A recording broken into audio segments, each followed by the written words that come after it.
All right, let's go for some scores today. We had, let's go Euro first. Georgia and Czechia, 1-1. Türkiye and Portugal, Türkiye 0, Portugal 3. Belgium 2, Romania 0. And then in Copa America, Ecuador 1, Venezuela 2, Mexico 1, Jamaica 0. The first game was a football game, so if anybody watched it, good on you. Georgia and Czechia 1-1. Thoughts on this game, Mosse? Do you have any? Patrick Schick was the joint top scorer of the last Euros. He's battled a lot of injuries since then. He did have a pretty good second half of the season with Leverkusen, and here he is scoring a goal in this tournament, so nice to see that. The Georgia goal was scored by Mikhail Tadze. That's 2 for him, so he's now tied with Musiala and Ivan Šranc of Slovakia in the Golden Boot race. Yes, Patrick Holy Chic was, took it off his nipple today and put it in. I think that was the big thing to come out. But both of these teams are still alive. That is an important thing.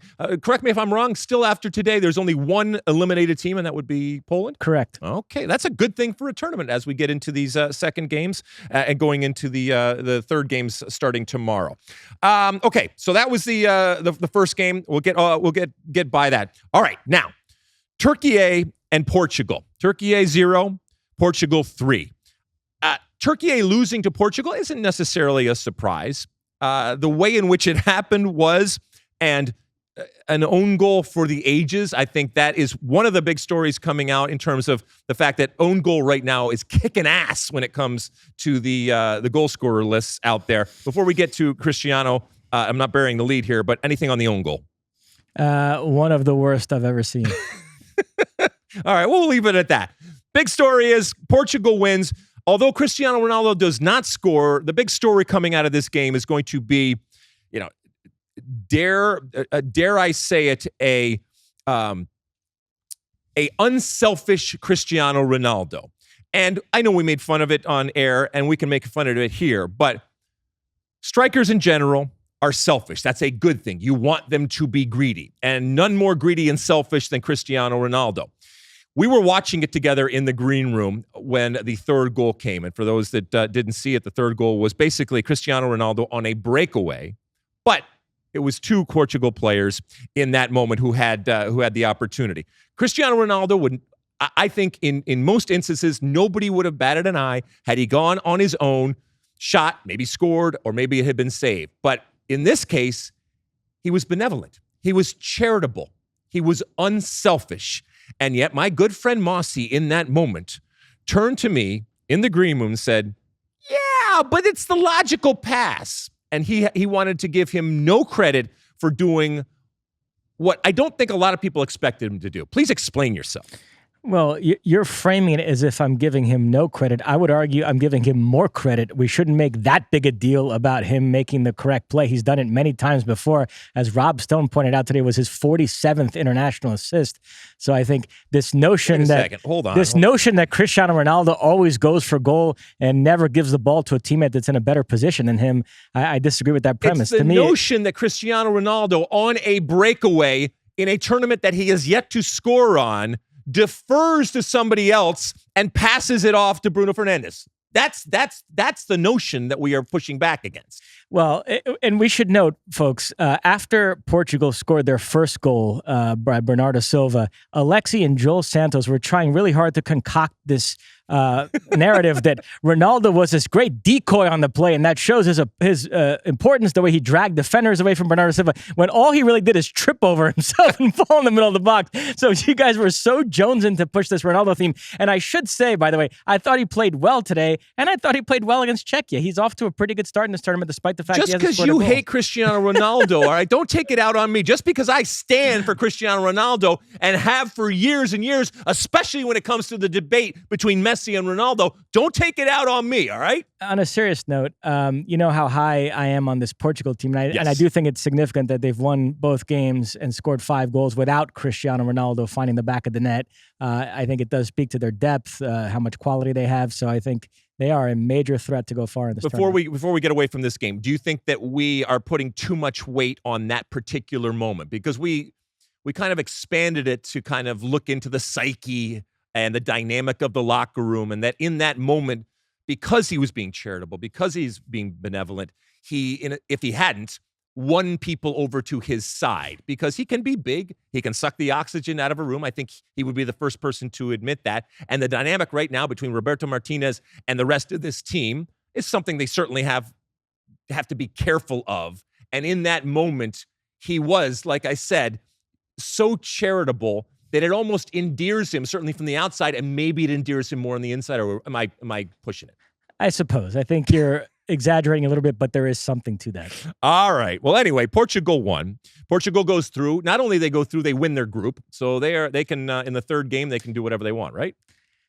Correct. And you know, you mentioned my name on the air, the comment I made in the green room, which was nice because I'm no longer getting mentions over the State of the Union pod promos. Have you noticed that?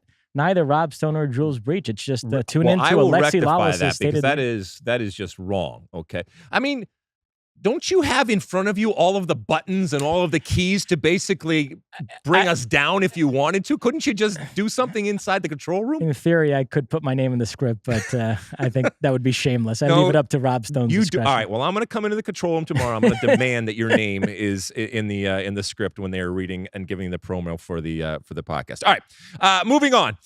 Belgium 2, Romania 0. Is there a more unlucky man than Lukaku? Yeah, I mean, I brought this up the night before, so it was very timely, these millimetric offsides and how much it bothers people, and we had another one in this game. What a ball by De Bruyne, by the way, and then Lukaku with a great finish, but it gets chalked off. And again, I saw a lot of people on X upset about it, but we all know your stance. You can't be a little pregnant. He technically was offsides when they reviewed it. But I think feel bad for him, but I don't feel bad that the call was made. It was the right call to make, and he's just got to score a goal that actually is within the laws of the game, and that's okay. Ultimately, they won. I think that when you're dealing with a player like this, you got to go to him and say, first off, he set up the first goal, and he is still such a problem. Everybody has to worry about him. He will score goals, and he may score big goals, and ultimately, the amount of goals you score, I know people keep track of it, but the reality is, are you scoring the big goals? And they're going to go on, and he has the opportunity to score big goals. That's the most important thing. I will say, though, that the second goal, the De Bruyne goal, I mean, Route 1, right down the middle, on a day where myself and Marisa Dew and Giorgio Collini had a little breakout session on air where we talked about this phenomenon in certain ways, this cancer of playing out of the back. This was straight down the gut.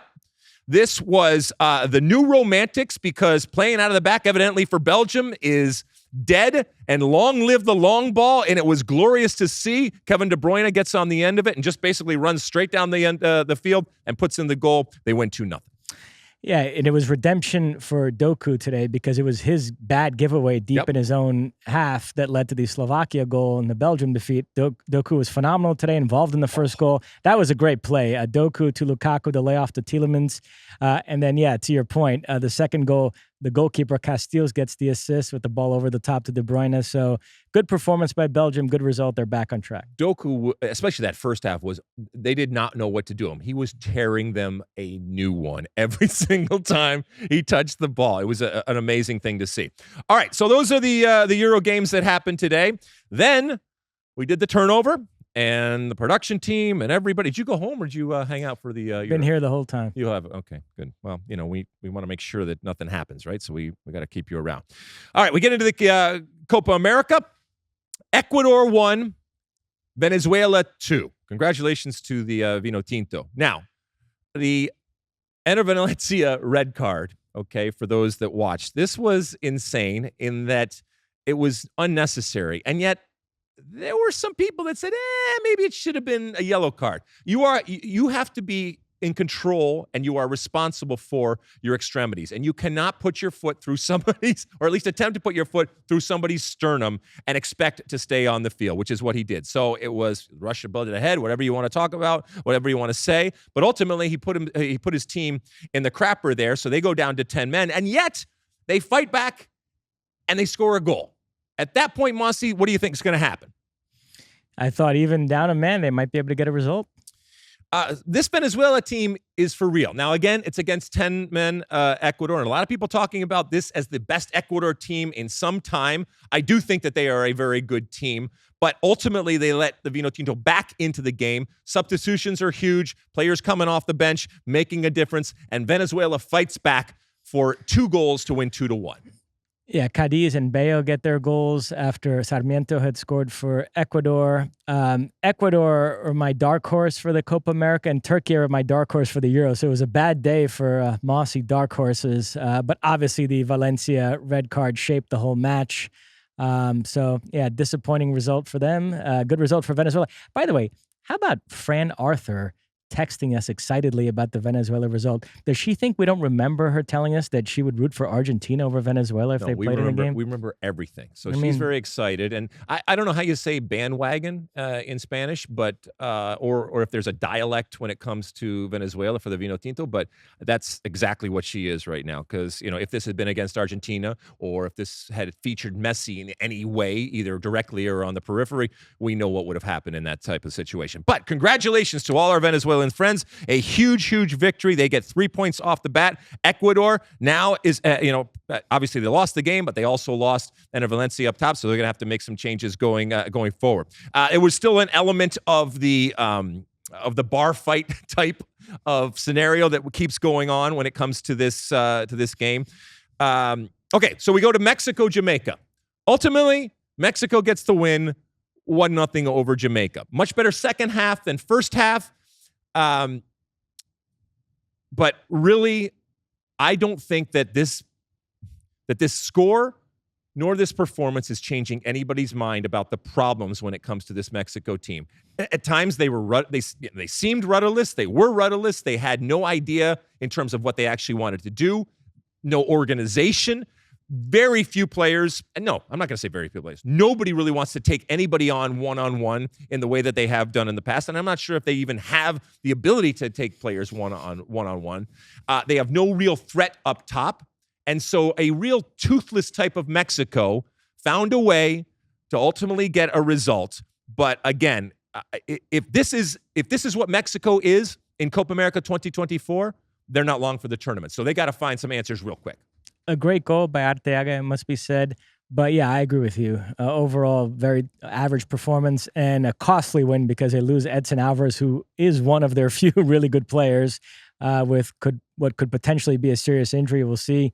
But yeah, Mexico get the 3 points. But I agree with you. Not overly impressive. We also had a goal disallowed for offsides in this game, but it was no debate offside. Here. Antonio was clearly offside, so correct decision there. Yeah, I mean, hats off to Jamaica. I thought they actually played very well for most of the game, and they didn't just completely bunker in this game.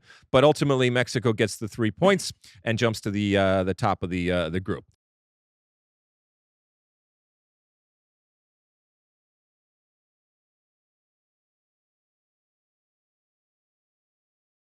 You like that clip? Well, my State of the Union podcast drops twice a week right here on my very own YouTube page. The only way to stay up to date is to hit that subscribe button down below. Size the day, and see you soon.